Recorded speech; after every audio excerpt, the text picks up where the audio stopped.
पे ले जाना है। यही हुआ था सचिन तेंदुलकर के साथ। एंड सर ऑब्जेक्टिव क्या है आपके?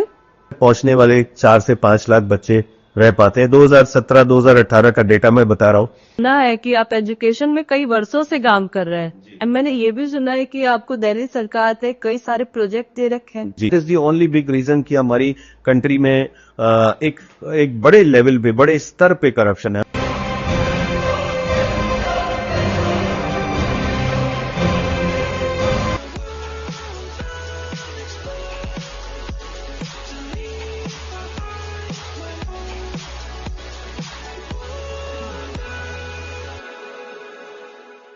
Hello and welcome back to TWF podcast. मैं हूँ आज की होस्ट मीना यादव एंड आज हमारे साथ है दीप सर। हेलो सर, कैसे हैं आप? मैं ठीक। एंड आज का टॉपिक है हमारा एजुकेशन। तो जैसे कि सर मैंने सुना है कि आप एजुकेशन में कई वर्षों से काम कर रहे हैं एंड मैंने ये भी सुना है कि आपको दिल्ली सरकार ने कई सारे प्रोजेक्ट दे रखे हैं। जी हाँ, एक्चुअली में दिल्ली सरकार, जब अरविंद केजरीवाल जी की सरकार थी तो मनीष सिसोदिया जी की तरफ से थोड़ा इनिशिएटिव हुआ था। इसमें हम लोग कुछ भागीदारी करना चाह रहे थे। और सबसे बड़ी समस्या दिल्ली सरकार की थी कि बच्चे 8th के बाद मैथ्स को ड्रॉप कर रहे हैं। अब चूंकि हम लोग एज ए प्रोजेक्ट इसको लेना चाहते थे, हमारे साथ में हमारे मित्र हैं, बचपन के दोस्त अमित चौधरी जी। वो नेशनल फेम के मैथमेटिशियन है, राष्ट्रपति अब्दुल कलाम ने भी सम्मानित किया है उनको। और एक फॉर्मूले से 2500 फॉर्मूले, एक यूनिक मेथड था जिसकी वजह से हम लोग इस प्रोजेक्ट को लेना चाहते थे। दूसरा ये भी था कि बच्चों के साथ में बड़े चैलेंजेस है आज की डेट में। डे टू डे चैलेंजेस क्या है, बहुत सारी चीजें किताबों में नहीं मिलती है। एजुकेशन में बहुत कुछ मिलता है बट किताबों में वो चीजें लाइफ की नहीं मिलती जो एक्चुअल रियल लाइफ में फेस करते हैं। अगर मैं आपसे कहूं कि अगर मैं गन पॉइंट पे रख के ये बोलूं कि आप पान पराग खाओ, गुटखा खाओ या सिगरेट पी लो, तो ऐसा कभी लाइफ में नहीं होता। It is only and only one good friend of hours जो गले में हाथ डाल के कहता है चल सुट्टा लगा से। ये लाइफ में पहली बार हमेशा हर एक किसी के साथ में होता है। ये कहीं किसी किताब में नहीं मिलेगा। और ऐसी कुछ सेशंस जो बच्चों की पढ़ाई के साथ साथ उनकी लाइफ स्किल्स के सेशन, लाइफ चैलेंज के सेशंस, ये साथ में बड़े जरूरी होते हैं। इनको हम करना चाह रहे थे।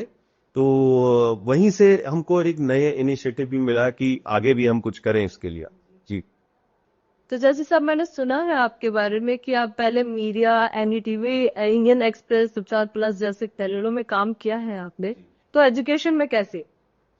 हर एजुकेशन में ये एक बड़ा शुरू से रहा है। मेरे पुराने, अगर मैं कहूँ, कलीग्स इंडियन एक्सप्रेस के, इफ आई रिमेम्बर, जब हम साथ में कहीं इंडियन एक्सप्रेस के अपनी ट्रिप पे या विजिट पे जा रहे होते थे तो आई बिलीव नीलम के साथ में रहता था। तो उस टाइम वो कहती थी कि Sandeep to always talk about बच्चे, एजुकेशन। तो मैं उसको कहता था चैलेंज क्या है ना, लाइफ में हम बहुत सारी चीजें ऑब्जर्व करते हैं और मीडिया में थे तो बहुत ज्यादा जरूरत पड़ जाती थी ऐसी चीजों की ऑब्जर्व करने में कि बच्चे जा तो रहे हैं अंग्रेजी स्कूल में पढ़ने, लेकिन अंग्रेजी भाषा तो अपनी है ही नहीं।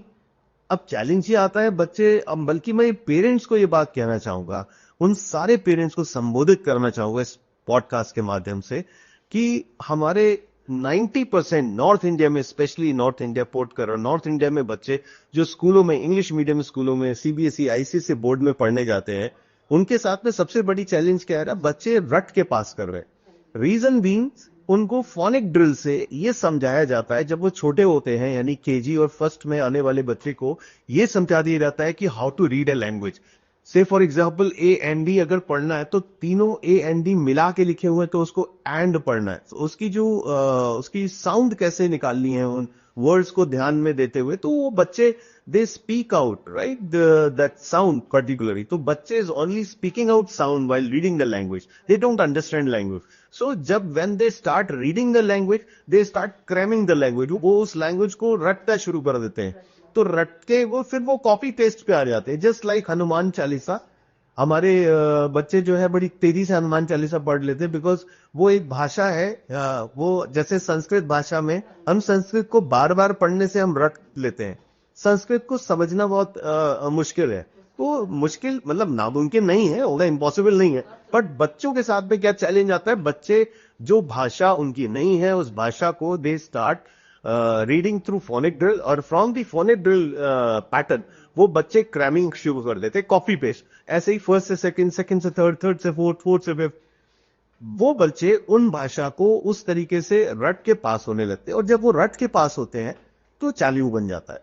तो उसके लिए बच्चे आगे चल के पेरेंट्स क्या होते हैं, पीटीएम में जाते हैं, पीटीएम में देखते हैं कि बच्चा जी हमारा बहुत अच्छा स्कोर कर रहा है। हम लोगों ने तो रिसर्च किया, इस पे आरएनडी किया, प्रैक्टिकल किया। हमने जो बच्चा पीटीएम में गया, उस बच्चे की जो 90% मार्क्स आए, उसके अभी रिसेंटली 15 दिन पहले एग्जाम खत्म हुए हैं, और अभी हमने उसको वही क्वेश्चन दोबारा से पूछा तो उसके दिमाग की मेमोरी से आउट हो चुका था। दैट मीन्स कि वो क्रैमिंग किया हुआ था, कॉपी पेस्ट किया हुआ, वो कर एग्जैक्टली रटा था, और वो वाइब आउट, एग्जैक्टली वो वाइब आउट हो गया। ये जो चैलेंज था, इसको ध्यान में रखते हुए हम ऐसा क्या करें, ये सब चीजें करते हुए हमको फिर एजुकेशन में अपना स्टेप इन करना पड़ा। I been to various management institute as a career counsellor, तो वहां भी देखता था बच्चे जो है डिसओरिएंटेड हैं। बड़े तो हो जाते हैं, बस एक कहते हैं ना, पीयर ग्रुप जो डिसाइड करेगा, उसी के पीयर ग्रुप के डिसाइड करने से वो आगे फॉलो कर दें, अपनी खुद की कैपेबिलिटी से नहीं, राइट। तो सर एग्जैक्टली किस तरीके से आप बच्चों को डेवलप करते हैं? अच्छा क्वेश्चन है, एग्जैक्टली किस तरीके से, ये बड़ा चैलेंजिंग हो जाता है। बच्चे हमारे पास में क्लास फर्स्ट के, सेकंड के, थर्ड के, फोर्थ के, फिफ्थ के, हर एक स्टैंडर्ड के बच्चे आते हैं, और उन बच्चों को जो सबसे इंपॉर्टेंट पॉइंट होता है समझने का, कि हर बच्चे की अपनी एक इनबॉर्न कैपेबिलिटीज होती है, और इंट्रिंसिक कैपेबिलिटीज बोलूं तो बचपन से ही एक अपनी काबिलियत लेके हर बच्चा पैदा होता है। उसको किताबों से तो नहीं मेजर किया जा सकता। हम उसकी काबिलियत को, उस बच्चे की काबिलियत को किताबों से बिल्कुल नहीं मेजर कर सकते, क्योंकि हर बच्चे की अपनी काबिलियत है। उसके लिए हम लोग क्या करते हैं, अलग अलग टूल्स का इस्तेमाल करते हैं। We always try to identify first, सबसे पहला इंपॉर्टेंट होता है कि ये बच्चा, इसके अंदर एक छुपा हुआ ओलंपिक्स का मेडल लाने वाला बच्चा है, या ये कहीं इसके अंदर एक म्यूजिशियन छुपा बैठा है, या ये लॉजिकल ब्रेन है, कहीं ना कहीं ये आईआईटीज में आगे चल के कुछ बड़ा कर सकता है। इन चीजों पे हम लोग फोकस करते हैं, बच्चे की रियल पोटेंशियल कहां पर है, इसको हम आइडेंटिफाई करें।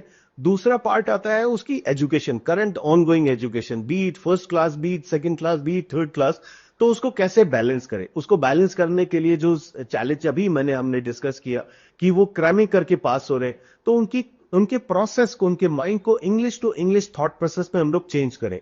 वो कैसे हम लोग करते हैं, उसको हम धीरे धीरे करके बच्चे को एक तो पैटर्न देते हैं इंग्लिश को कमांड करने का, इंग्लिश को रिसीव करने का, और उसी के साथ साथ उनके इमोशंस, उनके जेस्चर्स, उनकी उन सारी एक्टिविटीज को इंग्लिश में कन्वर्ट करते हैं। नॉर्मली बच्चे जब रोते हैं, या बच्चे जब बहुत ज्यादा हंसते हैं, तो अपने वो इमोशंस को अपनी घर की भाषा में एंजॉय करते हैं।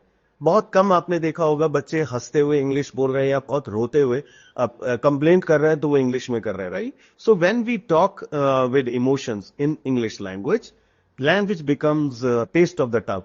So when it comes to the taste of the tongue, so you can speak fluently. तो हम बच्चों को वो पैटर्न देना शुरू कर देते हैं, कि किस पैटर्न से आपको इंग्लिश को रिसीव करना है, किस पैटर्न से इसको बोलना है।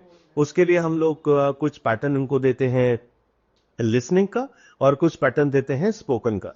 और ये इट्स ऑल प्योरली साइंटिफिक। अगर आप पूछे कि कैसे है साइंटिफिक, पूछिए कैसे है साइंटिफिक, कैसे है साइंटिफिक? एग्जैक्टली आपके आपके मैं नहीं आपके क्वेश्चन डाल, देखिए साइंटिफिक ऐसे है कि अगर आप एक 6 महीने के बच्चे को आप गोदी में लेते हैं, और उस बच्चे से आप देखते हैं कि उसके वो कुछ नहीं बोलता है, उसके आसपास के लोग कुछ बोल रहे होते हैं। उस 6 महीने के बच्चे को अगर हम तमिलनाडु ले जाते हैं, उसको हम लंदन ले जाते हैं, उसको चाइना ले जाते हैं, या फिर हम उसको पंजाब ले जाते हैं, या नॉर्थ इंडिया में रखते हैं, तो आप देखेंगे कि 6 महीने के वाला बच्चा जब 2 साल का होगा, तो पंजाब वाला पंजाबी बोलेगा, तमिल वाला तमिल बोलेगा, चाइना वाला चाइनीज बोलने लगेगा, लंदन वाला अंग्रेजी बोलने लगेगा, नॉर्थ इंडिया वाला हिंदी बोल रहा होगा, राइट। बिकॉज उसके कानों ने जो रिसीव किया, जो साउंड रिसीव किया। And for you, for example, if I say ching pong, तो ching pong is a sound to you, but Chinese के लिए हो सकता है वो मैंडेरिन लैंग्वेज हो, right. Same goes with English language. जब हम अंग्रेजी बोलते हैं,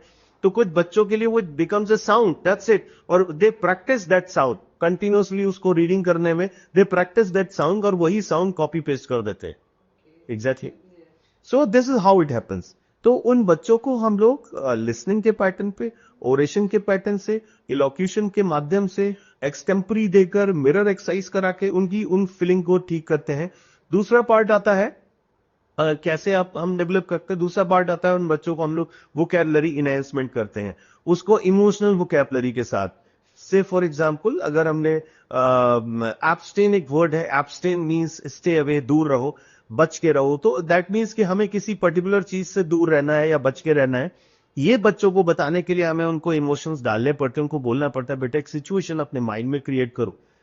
से फॉर एग्जाम्पल आपकी मम्मी ने किसी चीज को के साथ रहने से मना किया, फॉर एग्जाम्पल किसी इल मैनर्ड आपके कलीग के साथ में आपकी मम्मी ने कहा भाई उसके साथ मत रहना, तो आप कैसे इसे एक्सप्रेस करोगे और आप पकड़े गए, तो आप वो बच्चा कहता है कि सर मैं अपने फ्रेंड को अगर वो एक्सप्रेस कर रहा है कि आज मेरी मम्मी ने देख लिया कि मैं आज शाम के साथ घूम रहा था and mom has told me to stay away to abstain from Sham, but मैं पकड़ा गया, I am really are afraid of mummy क्या कहेंगी। सो that way that English content, that English vocabulary goes in the subconscious mind, from the subconscious mind it comes into the word of mouth.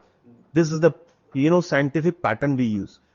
तीसरी बात आती है उन बच्चों के साथ में जो स्कूल की पढ़ाई लिखाई है उसको बैलेंस करने के साथ साथ में हम उन बच्चों को डेवलप करते हैं, नर्चर करते हैं उनकी रीजनिंग स्किल्स में, यानी लॉजिकल स्किल्स में। तो we have decided the days कि Monday is the day for reasoning, Tuesday is the day for vocab enhancement, Wednesday for GK and general awareness, कि हमारी अर्थ पे कहां पर कौन सी क्या घटना घटित हो रही है उसके बारे में, पास्ट में क्या हुआ उसके बारे में, और ज्योग्राफिकली कौन सी कंट्री कहां पर है इसके बारे में उस बच्चे को मालूम होना चाहिए। बच्चे का ब्रेन पूरी अर्थ से कनेक्टेड होना चाहिए, तो उसके लिए जीके जनरल अवेयरनेस का हम लोग बच्चों को इनपुट्स थोड़ा थोड़ा हम लोग फिल इन करते रहते हैं, ताकि आगे चल के जो भी कंपटीशन आते हैं उस सभी कंपटीशन में ये बेसिक उनकी रीजनिंग, जीके जनरल अवेयरनेस और इसके साथ साथ में बच्चे की वोकैबुलरी और बहुत सारे इस पैटर्न के एग्जाम्स होते हैं, ताकि बच्चा अपनी लाइफ में कहीं पर भी फेल ना हो, चैलेंजेस को बहुत कॉन्फिडेंटली उसका सामना कर ले। ये चीजें बहुत ज्यादा चीजें जो होती हैं स्कूल्स में मिसिंग होती। एंड इसके साथ साथ हम लोग बच्चों को न्यूरो लिंग्विस्टिक प्रोग्रामिंग भी देते हैं। न्यूरो लिंग्विस्टिक प्रोग्रामिंग में उन बच्चों को वही जो अभी हमने डिस्कस किया, लाइफ में बहुत सारे चैलेंज उन बच्चों को नहीं मालूम है कि अजीनोमोटो जैसा एक सॉल्ट है जो मार्केट में अवेलेबल है, और वो सॉल्ट हर दूसरी शॉप ओनर जो फूड रेस्टोरेंट का काम कर रहा है कहीं ना कहीं वो यूज करता है। अगर वो यूज कर रहा है और वो बच्चों के टेस्ट को टेम करने के लिए कर रहा है, वो कहीं ना कहीं उनको एक्टिवेट करने के लिए यूज कर रहा है ताकि बच्चे ज्यादा से ज्यादा खाएं, तो इसीलिए आप देखेंगे बच्चों को जंक फूड ज्यादा पसंद है, घर का नहीं बाहर का ज्यादा पसंद है। तो ऐसी चीजों के लिए उनके ब्रेन को हमें उनके सबकॉन्शियस माइंड में वो मोबाइल को लेकर, वो जंक फूड को लेकर और भी लाइफ के चैलेंजेस को लेकर वो सारी चीजें हमें उनकी ब्रेन रिकंडीशनिंग करनी पड़ती है, right. So this is how we do it. The ultimate objective is हमें एक बच्चे को उसकी स्किल के माध्यम से उसको अपने करियर के टॉप पे ले जाना है। यही हुआ था सचिन तेंदुलकर के साथ। कोई तो था उसके साथ में जब वो 6 साल का एक छोटा सा बच्चा था, उसको ले जाने वाला स्टेडियम में कोई तो था, और ये जानने वाला समझने वाला कौन सी ऐसी चीज थी जो सचिन तेंदुलकर की सबसे बेस्ट थी, वो थी स्पैटियल, यानी कि तेज चलती हुई चीज को ऑब्जर्व करना, एनालिसिस करना और बॉडी मूवमेंट और रिएक्ट कर देना। सिंपल ये दो चीजों ने भारत रत्न तक पहुंचा दिया। इसके अलावा आप एकेडमिकली कहें तो मुझे नहीं मालूम कि कितना अच्छा उन्होंने अपनी लाइफ में स्कोर किया, बट लाइफ में स्कोर उन्होंने उस चीज से किया जो उनकी बेस्ट थी। यही मैसेज हम सारे पेरेंट्स को कन्वे करना चाहते हैं कि हर एक बच्चे के पास अपनी कैपेबिलिटी होती है और उस कैपेबिलिटी में हमें आगे बढ़ाना चाहिए। जी सर, ये आइडिया आपको कैसे आया? ये आइडिया बस यही समझिए, ये आइडिया बच्चों को देखकर आया, कि बच्चों के चैलेंजेस को देखकर आया कि ये बच्चे तो स्कूल्स अपना काम कर रहे हैं, बोर्ड्स अपना काम कर रहे हैं, कोई आईसीएसई बोर्ड है, कोई सीबीएसई बोर्ड है, कोई स्टेट बोर्ड है, ये लोग अपना अपना काम कर रहे हैं, स्कूल्स अपना काम कर रहे हैं। और एक स्कूल में एक क्लासरूम में 40-40 बच्चे हैं, एक टीचर अपॉइंट है, उसकी अपनी जिम्मेदारियां हैं, कोर्स का सिलेबस कंप्लीट कराना है, तो कहीं ना कहीं बहुत सारी चीजें मिस आउट हो जाती हैं। तो ये जो हमको आइडिया पिक किया हमने, ये इस वजह से किया, एक तो बच्चों के साथ में ये चैलेंजेस हैं ऑब्जर्व करके, और बच्चे क्यों रट के पास कर रहे हैं, और रट के पास करेंगे तो आगे के चैलेंजेस कैसे फेस करेंगे। मतलब एग्जाम्पल के तौर पे आपको मैं बताना चाहता हूँ कि यूपीएससी के एग्जाम में 10 लाख 12 लाख आवेदन होते हैं, उसमें से 4-5 लाख बच्चे एग्जाम देने ही पहुंच पाते हैं। मन में इंस्पिरेशन तो बहुत होती है हम भी आईएएस बनेंगे, लेकिन एक्चुअली में एग्जाम सेंटर तक पहुंचने वाले 4 से 5 लाख बच्चे रह पाते हैं। 2017-2018 का डेटा मैं बता रहा हूँ। जिस टाइम अलूरी दुरी शेट्टी ने आईएएस को टॉप किया था, एंड उसमें भी लगभग 12-13 हजार बच्चे रिटन क्वालिफाई करते हैं, और रिटन क्वालिफाई करने के बाद उन 12-13 हजार बच्चों में 700-800 लोग आईएएस का लेटर हाथ में देते हैं। वो रीजन क्या होता है कि क्यों 12-13 हजार, तो उनका ब्रेन तो उतना शार्प है, उन्होंने पेपर पूरा किया, क्वालिफाई किया, लेकिन इंटरव्यू क्यों नहीं कर पाए? रीजन बीइंग, कहीं ना कहीं बचपन से एक बच्चे का एटीट्यूड डेवलप हो रहा है। वो एटीट्यूड वो होना चाहिए जो समाज के लिए कंजीनियल एटमॉस्फेयर हो, कमरिडरी सेंस से डेवलप कर पाए, वो एडमिनिस्ट्रेटिव क्वालिटी भी रखता हो, वो नॉलेज भी रखता हो, और साथ साथ में उसके अंदर वो वाली कैपेबिलिटीज हो कि लोगों को मैनेज कर रहे, लोगों के दुखों के साथ में कनेक्ट करके उनके रिजॉल्व भी कर पाए, राइट? सो ये बहुत सारी कुछ ऐसी चीजें हैं जो मायने रखती हैं। तो इसीलिए उन बच्चों को बचपन से नर्चर करना बहुत इंपॉर्टेंट है, और ये काम अगर हमने कर लिया तो ना सिर्फ हम अपने देश में ज्यादा से ज्यादा गोल्ड मेडल ओलंपिक्स में ला पाएंगे, बल्कि हम ज्यादा से ज्यादा एक अच्छे सिटीजन भी डेवलप कर पाएंगे, क्योंकि यही बच्चे आगे चल के अलग अलग करियर में जाते हैं। और हम कहते हैं ना, हमारे अंदर भी राम है, हमारे अंदर ही रावण है। तो हमें क्या ऐसा हम करें, कौन सी ऐसा हम लोग चिप लगा दें कि आगे चल के क्योंकि देखिए ब्रेन का तो कुछ नहीं, तो कभी भी लालच उत्पन्न हो जाता है। That is the only big reason कि हमारी कंट्री में एक एक बड़े लेवल पे, बड़े स्तर पे करप्शन है। हम ये नहीं कह सकते कि करप्शन बिल्कुल नहीं, करप्शन फ्री कंट्री है, उससे हम सब मिलके लड़ रहे हैं जी। जी। एंड सर, आपके इंस्टीट्यूट का नाम क्या है? हमारे इंस्टीट्यूट का नाम है ब्रेन चैंपियन इंस्टीट्यूट। और ये आइडिया कहाँ से आया? ब्रेन चैंपियन बस ऐसे ही कि दिमागी रूप से जो चैंपियन होगा वो चैंपियन होगा। तो जस्ट बैठे बैठे एक दिन सोचा कि बच्चों के लिए कुछ करना है, there should be one name. तो वो नाम लिख दिया एक कागज कलम से लेकर, ब्रेन चैंपियंस। उसकी कलर थीम भी डिसाइड करी, येलो एंड ग्रीन में कुछ कलर थीम थी।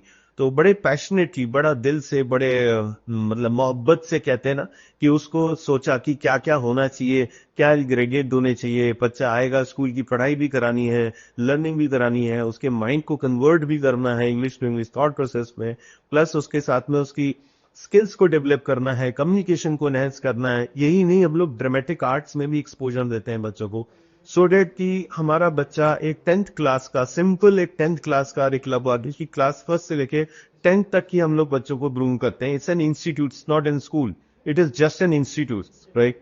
और उसकी ग्रूमिंग में हम लोग इतना कॉन्फिडेंट होते हैं कि 10th क्लास का पास आउट हमारा बच्चा कहीं भी, मतलब इंटरनेशनली कहीं भी, किसी भी फोरम पे खड़ा होके वो किसी भी सब्जेक्ट पे बात कर सकता है कॉन्फिडेंटली।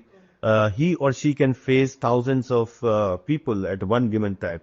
सो ये कॉन्फिडेंस हम एंड किस क्लास के बच्चे लेते हैं आप? देखिए, मैं बच्चे तो क्लास 1 से लेके क्लास 10th के होते हैं, लेकिन कई बारी पेरेंट्स बहुत पीछे पड़ते हैं कि मेरे अभी केजी क्लास के बच्चे को भी आप ही ग्रूम कर दीजिए, तो वी टेक इट। बट एक क्लास के 6 बच्चे से ज्यादा नहीं लेते हैं।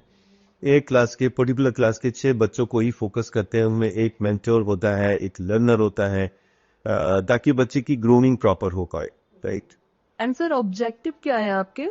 ऑब्जेक्टिव, देखिए बड़ा अच्छा क्वेश्चन है। इनफैक्ट मैंने इसको बनाई है, फिर मैं रिएटरेट कर दे रहा हूँ। ऑब्जेक्टिव क्या है कि बच्चों को लेकर हम ऐसा क्या उन बच्चों के अंदर नर्चरिंग करें कि बच्चे करियर में सही प्लेसमेंट हो, उसकी लाइफ की प्लेसमेंट मीन्स जो हमारी कैपेबिलिटी होती है, यदि उस कैपेबिलिटी में हम काम करते हैं तो हम सबसे ज्यादा आउटपुट देते हैं।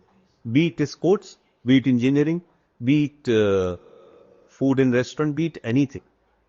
बहुत सारे बच्चे आते हैं मेरे पास में, जब हमको ये समझ में आता है कि इस बच्चे का जो ब्रेन है, तो उसकी फिंगर टिप की जो कनेक्टिविटी है, इसका कोऑर्डिनेशन बहुत स्ट्रांग है, तो वो कहीं सर्जरी में जा सकता है, वो कहीं फाइन ट्यून, मतलब उसको कहीं शूटिंग में जा सकता है, या सुई में धागा डालने जैसी काम होते हैं ना, बहुत बारीक वाले काम होते हैं, या जैसे हम कहते हैं कि वो छोटे माइक्रो लेवल के प्रिसिशन वर्क, उनमें कहीं जा सकता है। तो हम ढूंढते हैं, लिटरली उस बच्चे की ऑब्जर्वेशन करते हैं, ढूंढते हैं, पेरेंट्स के साथ में डिस्कशन करते हैं, सो दैट कि उस बच्चे को एक सही करियर मिल जाए। ऐसे बड़े एग्जाम्पल हुए हैं। मेरे बच्चे जो हैं फिर शूटिंग में भी आगे निकले हैं, और स्पोर्ट्स में भी निकले हैं, राइट? मेरे बच्चे, बहुत सारे बच्चे जो अगले स्पोर्ट्स पे जा रहे हैं। अभी देश में जब नाम रोशन करेंगे तो मैं जरूर सबको बता पाऊंगा कि ये बच्चे हैं जिन्होंने अपने देश में नाम रोशन किया है। बट ऑब्जेक्टिव क्या है? ऑब्जेक्टिव ये है, जैसा आपने पूछा ऑब्जेक्टिव क्या है कि आज भी 70, 80, 90% अंडर जॉब लोग कर रहे हैं काम। जो काम करना चाहता था वो तो कर नहीं रहा, या वो कहती है कि मैं वो काम करना चाहती थी वही काम नहीं कर पाई, बाकी दूसरे सारे काम कर लिए, उम्र निकल गई। तो ऐसा चैलेंज ना है। अगर ब्रेन चैंपियन इंस्टीट्यूट में बच्चा आ गया है तो पेरेंट्स को बहुत क्लियर हो जाता है कि आपको अब मार्क्स की चिंता नहीं करनी है, क्योंकि मार्क्स और परसेंटेज रट के बच्चा ले आता है। यहां पर आपको एक चिंता करनी है, क्या बच्चा उसकी कैपेबिलिटीज में आगे बढ़ रहा है, क्या बच्चा लॉजिकली आगे बढ़ रहा है। बच्चे को अपने लिए पढ़ना चाहिए, ना कि स्कूल में पास होने के लिए, क्योंकि आप सब जानते हैं, fact of the matter is, Meena ji मैं आपको एक बहुत बड़ी बात बताऊंगा, जितने भी लोग ये पॉडकास्ट देख रहे हैं वो एक बात समझ ले, 10th की हाई स्कूल की मार्कशीट सिर्फ डेट ऑफ बर्थ देखने के काम में है। और लाइफ में काम क्या आता है? काम क्या आता है? आपकी कैपेबिलिटी, आपकी skills, isn't it? Right. And sir आपका ब्रांच कहाँ कहाँ पर है? ब्रांच हमारी देखिए, ब्रांच हमारी एक ही जगह पर है और वो है बरेली। क्योंकि बीच में लॉकडाउन में गुड़गांव में और इधर पुणे साइड में और भी अलग अलग शहरों में, लखनऊ में इस ब्रांच को ओपन करने की और मल्टीपल ब्रांचेस कोशिश करी थी। बट चूंकि lockdown, it was a very long marathon we have fought at the time of lockdown, तो उनको हमें बंद करना पड़ा। और ये पैशन की बात है, ये मैं नहीं कहूंगा कि कोई नहीं कर सकता, हर एक कोई कर सकता है जिसके अंदर बच्चों के लिए कुछ करने का पैशन हो। तो ऐसे लोग ही कर पाते हैं, इसीलिए हम लोग बहुत ही रिस्ट्रिक्टेड होते हैं, चैलेंजिंग होते हैं, बिकॉज यहाँ पर हमें मनी मेंटिंग बिजनेस नहीं करना है, हमें यहाँ पर पीपल मेंटिंग बिजनेस करना है। उन बच्चों को उनकी स्किल्स के दम पे आगे तक लेकर जाना है। तो ये it is not an easy, it is a तपस्या, सिंपल। एंड सर क्या आप फ्यूचर में फ्रेंचाइज खोलना चाहेंगे? फ्यूचर में फ्रेंचाइज मैं चाहता तो हूं, बट देखिए चैलेंज वही है, पैशन की सबसे बड़ी जरूरत है। अगर बच्चों को लेकर पैशन है तो वो कार्य हो सकता है। क्योंकि बहुत सारे टीचर्स के पास भी हम ऑब्जर्व किया, हमने एक अपनी रिसर्च जब कर रहे थे तो जब टीचर्स का फीडबैक देखा, why they have become a teacher, बहुत कम टीचर ने बोला कि हम दिल से बच्चों के लिए पैशनेटली कुछ करना चाहते हैं। गुरु द्रोणाचार्य बहुत कम दिखाई दिए, ज्यादातर अपना जॉब, अपने अपने करियर को लेकर चिंतित थे। तो यहाँ पर थोड़ा चैलेंजिंग हो जाता है बच्चों को लेकर। फिर वो वाला जो पैशन वाला वर्ड जो होता है ना, वो कहीं ना कहीं थोड़ा मिसिंग हो जाता है। काफी अच्छा काम कर रहे हैं सर वैसे आप। And क्या मैसेज देना चाहते हैं? अरे देखिए मैम, अच्छा तो अभी इसको हम डिफाइन नहीं कर सकते, चूंकि आपने स्टूडियो में सुना तो आपको अच्छा लगा। मैसेज और अच्छा काम, बस मैं यही कहना चाहता हूं, जो भी टीचर आज इस पॉडकास्ट को सुन रहा है, जो भी पेरेंट देख रहा है, हमारे समाज में एक ट्रेडिशन है, हमारी आंखों के सामने हमारे बच्चे बड़े हो जाते हैं, कब 4th क्लास का बच्चा 10th में आ जाता है पता नहीं चलता, और वो फिर अपना करियर अपने हिसाब से चूज करने लगता है। और हम भी ये कहते हैं कि भाई बच्चे का सवाल है, अगर ये कोई कोर्स करना चाहता है, फॉर एग्जांपल एमबीए करना चाहता है या कुछ क्रिएटिव डिजाइन करना चाहता है, करने, बट अल्टीमेटली क्या वो कोर्स वो उसके अपने अंदर की इनबॉर्न इंटेलिजेंस से निकल के आया है, या उसके पीयर ग्रुप ने डिसाइड किया कि वो कर रहा है तो ये सोच रहा है मैं भी कर लूं, उसका दोस्त कर रहा है तो वो भी कर ले। एक तो ये है। दूसरा, उन सभी टीचर से कि कहीं ना कहीं आप अपना जो रिफ्लेक्शन है वो बच्चे में डाल रहे हैं। जितने भी बच्चे पढ़ाएं, जैसे भी पढ़ाएं, बट उनके साथ में एक जरूर बात को कनेक्ट कर लीजिए, हर बच्चे की कैपेबिलिटी अलग होती है, उसको उस हिसाब से खाली मैथ्स और साइंस और फिजिक्स और केमिस्ट्री या सब्जेक्ट के अच्छे होने की वजह से उसे अच्छा ना माने। उसकी अपनी, अगर वो म्यूजिक पे अच्छा है तो ये ध्यान रखिएगा कि हो सकता है कि AR रहमान से बड़ा म्यूजिशियन आपके सामने हो आंखों के, आप समझ नहीं पा रहे।